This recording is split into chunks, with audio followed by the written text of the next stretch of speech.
Every club. Every day. The Global Sports Podcast Network.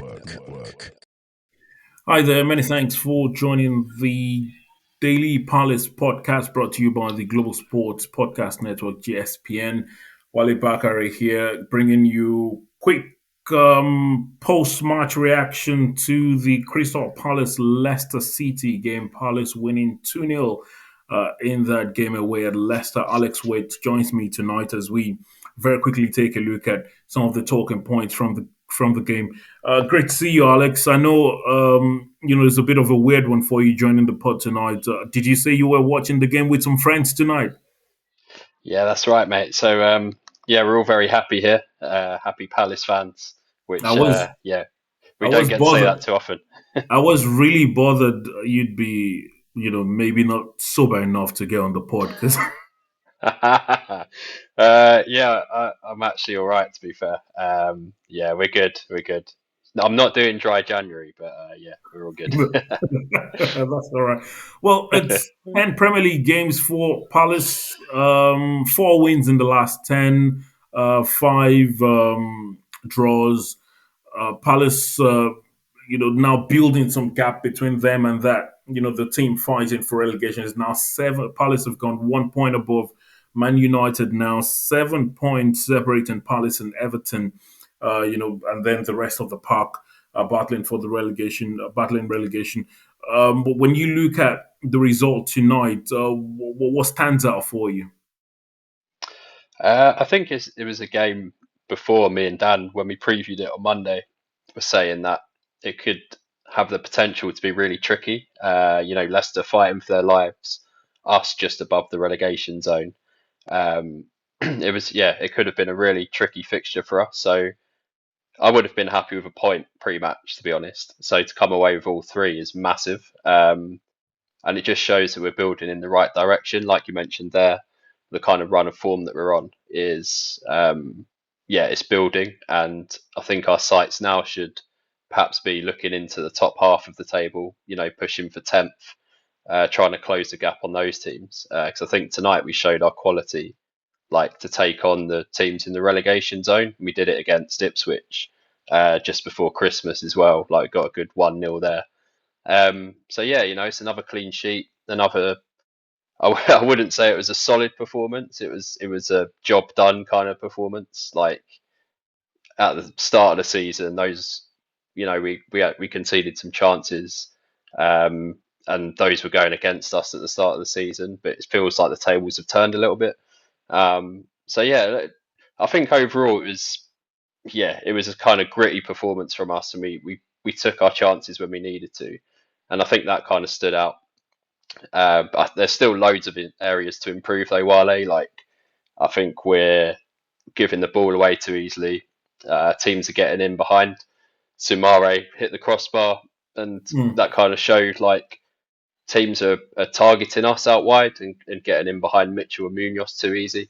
That kind of stood out as well. But yeah, do you know what? Overall, it's 3 points that we needed, but there's areas to improve like there always is. I'll take the 3 points 100% at this stage. You make very interesting points because Leicester had, I think, about 21 shots in that game. They created chances as well. Hit the post just before. Matt Gay, got the second goal. What a wonderful finish, by the way. We'll get to talk about that, in a minute. But let's, you mentioned the form building. It's now 17 points in the last 10 games for Palace, considering the fact that the team has a total of 24 points in the league. What it means is it was 7 points in 11 games at first. So. The momentum is building. Yes, but what we've seen in the last couple of games is some level of efficient performances from Palace. Yes, they're giving chances away. It's not the most solid performance in a lot of games. Most teams have in possession more than the Eagles, but they tend to find a way to get the goals, create chances. Was a great chance. The first goal scored by Mateta. The goal by Gay was an absolute fantastic goal as well. So what we've seen in the last couple of games has been, or have been, very efficient performances from Glasner's side, don't you think? Yeah, I think efficient's definitely the right word. Well, it was sort of similar against Stockport, right, on Sunday, and like we didn't have 100% control of the match. It didn't feel like at any point like we had complete command of the match. There were always sort of areas where it's like, oh, we might concede here, it could go against us. But I think that's the sign of a team that's kind of confident and building, is that like they can turn it around, switch. And I think being defensively solid at first is like a massive foundation to build on. And although Leicester hit the bar, yes, Vardy put a couple wide. Like I feel like our defence knows each other now, even without Chalobah leaving.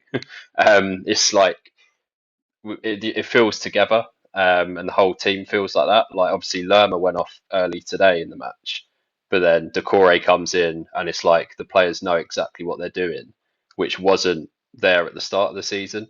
Um, so yeah, it feels like that kind of solidity is important, and the clean sheets against teams like Leicester, who have such dangerous attacking players, are like keeping clean sheets a massive confidence boost for a team like us. And when you've got Mateta and Sarr and Eze, like you can turn it on and score these goals. So yeah, I think that efficiency and that solidity is what's going to help us get up, further up the table and sort of put that bad start behind us as well. Yeah, Alex, let's talk about the defense. You talk about the defense, knowing themselves, but I'm going to take the focus away from them stopping goals now, but getting goals. Set pieces look has been very good option for Palace in the last couple of games, and we saw that again with that goal by Gay. Gay now. That was his third Premier League goal. I think Trevor Chalobah has got 3 goals as well. Lacroix, I think, has 2 thereabouts. So it's 8 goals in all coming from the defense. The highest goal scorer in the league for Palace is Jean-Philippe Mateta with 6 goals, and we've got defenders, scoring 50% of what he's got at the moment. And it does look like that is something that Palace is building on. And that is it's looking like a theme, so to speak, especially for a team that's not, having all the possession, that's giving some chances away. Set pieces definitely is a tool that any team like that will be looking to use to out the opponent, and that's exactly what Palace have been doing, because that's yet another goal from set piece by Matt Gage. Let's talk about that finish. It did look like something you will get from Zlatan Ibrahimovic for a moment. Yeah, it was unbelievable finish. I mean, the ball from Eze as well put it on a plate for him, really, didn't it? Absolutely picked him out of the back post, and yeah, just like Gehi's composure there, just to like fire it in, is like unbelievable. It was, like you said, like a striker's finish. Maybe he should give some tips to to Eddie and Ketia on the training ground. That might help a little bit. But yeah, the set pieces are great. Like I just remember under Hodgson, I honestly can't remember one goal that we scored from a set piece. It was almost like we were, non-existent from them. So to have Glasner actually working on them, like you could tell that goal, Eze clearly knew where he wanted to put the ball. Gehi knew exactly where he needed to be, and it just came off perfectly. Like we caught Leicester a bit cold there. And when you've got players like Gehi and Lacroix, Mateta, who physical guys, like to put their body on the line, you should utilise that really, and we have done, which is fantastic. It just gives us another threat to take the pressure off, like Eze and Mateta as well. So yeah, hopefully we can continue to frustrate opponents, or cause a bit of havoc, just like Arsenal have been doing as well from set pieces. Arsenal, by the way, got back into the game against Spurs also tonight via another of their set piece arrangements. Gabriel getting a 6th goal of the season. I just wonder. I'm thinking every defender should be staying on him. Like he's the only one who's going to score, and Yeah. Tottenham let him score again anyway. That's their trouble, but. just before we wrap things up, Alex, another away victory for Palace. Away victories haven't been, victories overall haven't been the easiest to come by for Palace this season. Talk less of an away victory, and it's the beginning of a run of games similar to the start of the season. Brentford, West Ham, Leicester. Those were games Palace felt they could have gotten results in at the start of the season, but got only 1 point, from the three